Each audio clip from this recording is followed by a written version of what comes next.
Welcome back mga ropa, kwentuhan muna tayo. Pag-usapan natin ngayon ang panibagong game ng Kupunan ng Barangay Nebra at ito ay kontra sa Kupunan ng Terrapure Majib. Ngayon mga ropa, dito sa game na to bumawi ang import ng Barangay Nebra na si Justin Brownlee mula sa pangit niyang game kontra sa Kupunan ng Hong Kong Eastern. Pumakot lang napakaraming punto si JB32 dito sa game na to kontra sa Kupunan ng Terrapure Majib. What an unbelievable performance sa pinakitang JB32 dito para tambakan lang ang Kupunan ng Terrapure Majib ng sobrang dali. Ngayon mga ropa, ito ang 4th game ng Kupunan ng Barangay Nebra at dito sa game na to tumataginting na 3-1 na ang kanilang standings. Ito ang game analysis at breakdown Barangay Nebra kung sa Kupunan ng Terrapure Majib. Simulan na natin to. Okay, game. Okay, dito muna tayo sa first 5 ng Barangay Nebra dumako mga ropa dahil wala dito si Stephen Holt at the same time si Japet Aguilar. Ang first 5 nila dito mga ropa, starting point guard si RJ Barrientos at naging shooting guard dito si Scottie Thompson. At the same time naging first 5 din dito as a forward si Aljon Mariano, kasama na dyan si Justin Brownlee at ang naging center dito mga ropa ay si Troy Rosario. At sabi ko nga mga ropa, bumawi si Justin Brownlee dito sa game na to at ang unang puntos ng Kupunan ng Barangay Nebra ay galing sa kanya. Galing siya dito sa may gitna mga ropa at pinasa sa kanya yung bola dito sa may mid-range. Open na open naman yan mga ropa. Basket is good para JB32, no problem. At usapang depensa naman tayo ng Kupunan ng Barangay Nebra dito mga ropa. Ang ginamit nilang depensa dito ay man-to-man defense. At sa pagkakataon na to mga ropa, sinubukan ni Sangga lang ang depensa ni JB32. Yun nga lang mga ropa, hindi siya umubra sa depensa ni JB. Mintes ang tira dito ni Sangga lang mga ropa. Good defense naman para sa Kupunan ng Barangay Nebra at kay Justin Brownlee. At eto na naman tayo sa ginamit na diskarte ni Coach Tim Cone dito mga ropa. Yung 24-second shot clock ay talagang sinusulit ng kanyang mga players. Ball movement dito ng Kupunan ng Barangay Nebra hanggat sa makakuha sila ng open look dito na player nila. At dahil nga sa ball movement nila mga ropa, nagulo nila ang depensa dito ng Terrapure Majib. At ang nag-receive ng pasa dito sa huli ay si JB32 dito sa may left side corner 3-pointer mga ropa. At aggressive nga si Justin Brownlee dito sa game na to.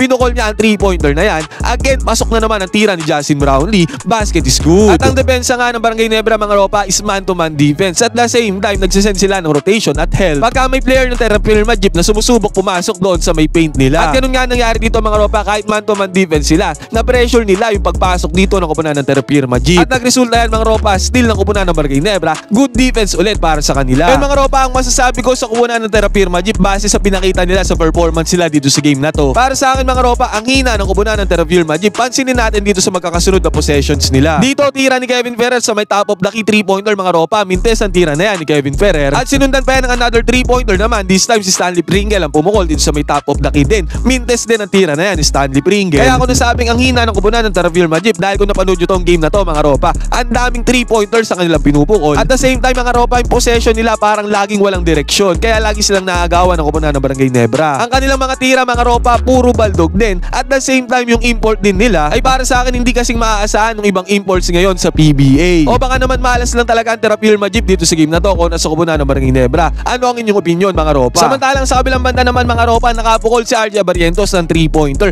Pansinin natin yung depensa dito ng Terrapure Majib. Hindi man lang sila nag-effort dito para dikitan si RJ Barrientos dito sa may 3-pointer.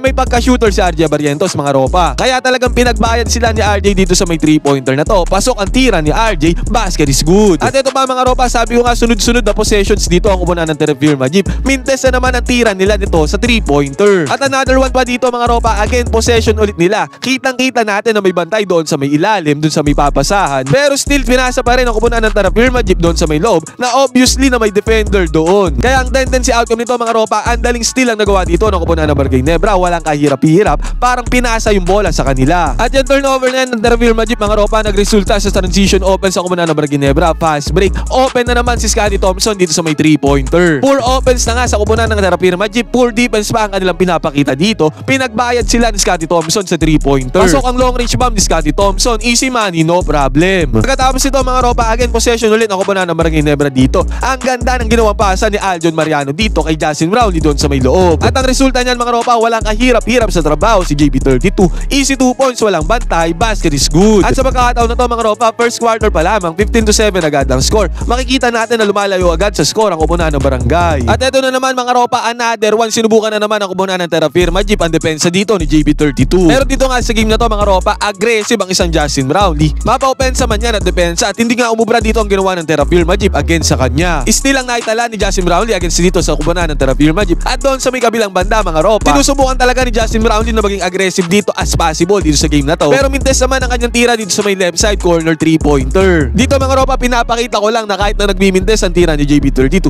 talagang pumupukol siya ng tira dito at sinusubukan niya maging aggressive as much as possible. Ngayon mga ropa, Ropa, ang depensa nga ng kupunan ng Barangay Nebra ay nagbibigay sila ng pressure doon sa may loob, sa may paint. Pero this time mga Ropa, si Vic Manuel ay pinasok na ng kupunan ng Terra Firma Jeep at agaran siyang nagbigay ng malaking impact dito para sa kupunan ng Terra Firma. Nakakuha siya dito ng napakahirap na hook shot kahit na well defended siya dito ng kupunan ng Barangay at still pasok pa rin ang tira na yan ni Vic Manuel. Basket is good. At sa kabilang banda mga Ropa, agaran naman bumawi dito ang kupunan ng Barangay Nebra. Nag-set ng high screen dito si Aljon Mariano para kay RJ Abarientos. At agaran naman ginamit ni RJ Abarientos yung high screen na yan ni Aljon Mariano. Pinukol niya ang long range bomb 3-pointer dito at ang resulta mga Ropa, again basket is good na naman para kay RJ. At ito sabi ko nga mga Ropa, yung import ng Terra Firma Jeep compared sa ibang imports parang less impact ang ginagawa dito sa game at sa pasa niya nga na to mga Ropa, malamya ang pagkakapasa niya dito. Kaya check na check ni RJ Abarientos ang pasa na yan mga Ropa at ang resulta dito, turnover na naman ang kupunan ng Terra Firma Jeep. At ang outcome naman ng steal na ni RJ Abarientos mga Ropa, wala nang nakahabol sa kanya dito sa fast break. Napadali ang kanyang trabaho dito, easy money, basket is good para sa kanya. Sa pagkakataong to mga Ropa, 22-13 ang score at possession ulit dito ng Terra Firma Jeep. At pansinin natin mga Ropa, open na open naman dito si Stanley Pringle sa may 3-pointer. Pero paling na paling at wala sa direksyon ng tira na to ni Stanley Pringle. Mintes ang tira na yan. Nakakuha naman ng offensive rebound dito ang kupunan ng Terra Firma Jeep. Pero pansinin natin yung ginawa nila dito. Another turnover na naman ang pinakita nila dito. Kaya easy lang mga Ropa, napunta na naman sa Barangay Nebra ang bola. Unforced turnover mga Ropa, yan talaga ang naging problema ng Terra Firma Jeep dito sa game na to. At tinake advantage naman yan ang kupunan ng Barangay. Buti na nga lang mga Ropa, pinasok ng kupunan ng Terra Firma Jeep dito si Vic Manuel. Nagkaroon sila ng kahit papano boost sa opensa. Nakakuha ng mid-range jumper dito si Vic Manuel mga Ropa. Kahit well defended siya dito ng kupunan ng Barangay, still pasok pa rin ang tira na yan ni Vic Manuel. Easy money, basket is good. At another one mga Ropa, fast break ng kupunan ng Terra Firma Jeep at si Vic Manuel ang nanguna dito. Basket is good na naman dito para kay Vic Manuel, kaya kahit papano natatapyasan nila ang kalamangan ng Barangay dito sa first quarter. Magaling na player tong si Vic Manuel mga Ropa, kaya sana mabigyan siya ng playing time dito sa kupunan ng Terra Firma, unlike doon sa may San Miguel Beermen. At sa pagkakataon na to mga Ropa, sobrang commendable din talaga ang ginagawang depensa dito ng kupunan ng Barangay Nebra pagdating doon sa may paint. Pinasa dito ng kupunan ng Terra Firma Jeep yung bola doon sa may loob. Tatlong players agad ng kupunan ng Barangay ang nagkumpulan dyan para sa depensa. At ang resulta naman nito mga Ropa, nakakuha sila ng steal dyan. Again, another good defense para sa kupunan ng Barangay Nebra doon sa may loob. At dito mga Ropa, again possession ulit ng kupunan ng Barangay Nebra at pansinin ulit natin yung favorite move dito ni Justin Brownlee na nanggagaling siya dito sa may midrange, sabay aangat siya dito sa may 3-pointer. Nabigay naman sa kanya agad yung bola dito sa may 3-pointer mga Ropa at tinansya niya yung depensa dito ng kupunan ng Terra Firma Jeep. Dahil maluwag naman ang depensa mga Ropa at hindi nakadikit kay JB32, tinirahan niya harap-harapan dito sa may 3-pointer ang kupunan ng Terra Firma. At pumapasok na ang mga long range bomb dito ni JB32 dito sa game na to mga Ropa, unlike doon sa nakaraang game niya kontra sa kupunan ng Hong Kong Eastern. At dito again possession ulit ng kupunan ng Terra Firma, depensa ulit dito ang kupunan ng Barangay. Although well defended dito ang kupunan ng Terra Firma mga Ropa, pero grabe talaga yung pagkakamintes sila dito. Hindi man lang tumama sa ring yung tira dito mga Ropa kahit well defended. Sobrang lala ng pagkakamintes yan ng kupunan ng Terra Firma. At another one mga Ropa, again pumunta na naman sa loob ang kupunan ng Terra Firma doon sa may paint. Sobrang higpit nga ng depensa ng kupunan ng Barangay dyan pagdating sa loob mga Ropa. Kaya dito halos 4 na players na sumalubong dito sa nag-iisang player ng Terra Firma. At ang resulta mga Ropa, good defense ulit para sa kupunan ng Barangay. Ang kulit ng Terra Firma. Pinipilit nila yung opensa doon sa may loob. Paulit-ulit na silang dinedenay dito ng kupunan ng Barangay. Wala silang ibang plano dito kung hindi magpatapal at magpablock sa kupunan ng Barangay doon sa may ilalim. Kaya yung mga gantong moment mga Ropa, kinakapitalize yan ng kupunan ng Barangay. At dito nga si JB32 na naman na may hawak ng bola. Pinenetrate ni JB32 ang depensa ng kupunan ng Terra Firma. Pansinin natin ang luwag, ang bilis niya nakarating dito sa may midrange. At dahil open mga Ropa, walang bantay dyan sa may midrange, basket is good dyan para kay JB32. At another one mga Ropa, again JB32 naman na may hawak ng bola dito. Agresibo nga siya dito sa game na to. At gusto niya talaga mag-bounce back mula dun sa bad game niya kontra sa kupunan ng Hong Kong Eastern. At another long range bomb 3-pointer na naman ang pinukol ni Justin Brownlee dito at yan ay kumokonek. Pasok na naman ang tira ng JB32 sa long range, basket is good. At another one mga Ropa, wala talagang kasawaan ng kupunan ng Terra Firma Jeep. Paulit-ulit na lang nila tong ginagawa. Again, pinasok na naman nila ang depensa ng kupunan ng Barangay Nebra doon sa may ilalim mga Ropa. At another one, same result na naman, still na naman ang nakuha dito ng kupunan ng Barangay dahil yan sa penetration na yan ng kupunan ng Terra Firma. At sumunod na possession mga Ropa, ganun ulit, aba talagang walang kasawaan dito ang kupunan ng Terra Firma Jeep. Penetration na naman sa depensa ng kupunan ng Barangay Nebra at doon sa loob nag-ending na naman to sa steal ng kupunan ng Barangay. Para sa akin lang mga Ropa, dapat dyan sa pagkakataon na nagkakaroon na ng adjustment ng kupunan ng Terra Firma. Paulit-ulit nang nangyayari pero wala pa rin silang ginagawang paraan. At dahil dyan sa steal na yan mga Ropa, sa kabilang banda fast break ang naging resulta dito para sa kupunan ng Barangay